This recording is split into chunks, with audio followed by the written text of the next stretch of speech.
A news update sponsored by ProSkill Hub. Get your dream job. Address: Ground floor, John Tower, college चौराहा, रीवा। नमस्कार, स्वागत है आपका Vindhya times में। मैं हूं आपके साथ स्वाति।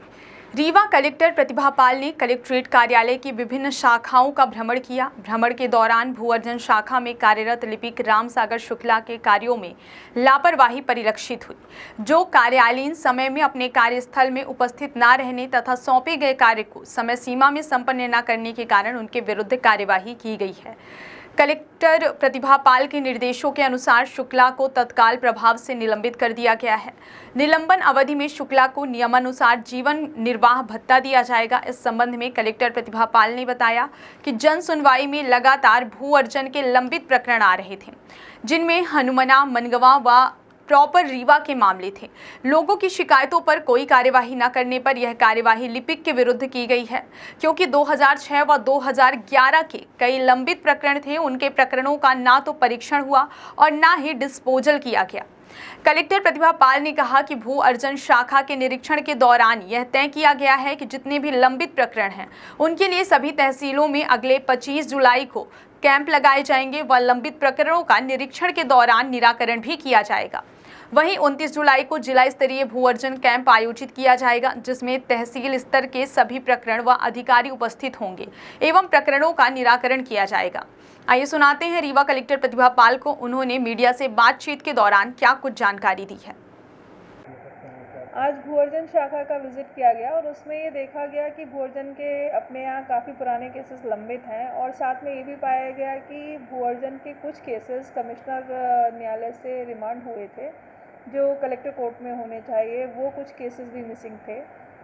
इसके अलावा चूँकि अपने यहाँ भू अर्जन को लेकर के, चाहे वो हनुमना के हों या मनगवा के हों, रीवा प्रॉपर के हों, उसमें कई सारे आवेदकों को हम लोगों ने देखा है जो जन सुनवाई में लगातार आते हैं। उनके कई सारे केसेस ऐसे हैं जो अनिर्णीत तरीके से रखे गए हैं, उन पर कोई कार्रवाई समय सीमा में नहीं की गई है। इसीलिए संबंधित जो भू अर्जन शाखा के प्रभारी लिपिक हैं, उनको निलंबित किया गया है। ये भी ज़रूरी है कि भू अर्जन के केसेस, चूँकि अपने 2006-2011 के भी लोग जो भटकते रहते हैं, उनको सही समय पे जानकारी मिले, उनके आवेदनों का सही परीक्षण हो और परीक्षण होकर उनका प्रॉपर डिस्पोजल हो, ये ज़रूरी है। और आज भू अर्जन शाखा के निरीक्षण के बाद हम लोगों ने ये तय किया है कि आने वाली 25 तारीख को सभी तहसीलों में भू अर्जन के प्रकरणों को लेकर के हम लोग एक कैंप करेंगे और इस कैंप में भू अर्जन से संबंधित जो अभी लंबित जितने भी प्रकरण हैं, उनके प्रतिवेदन उस दिन बनेंगे।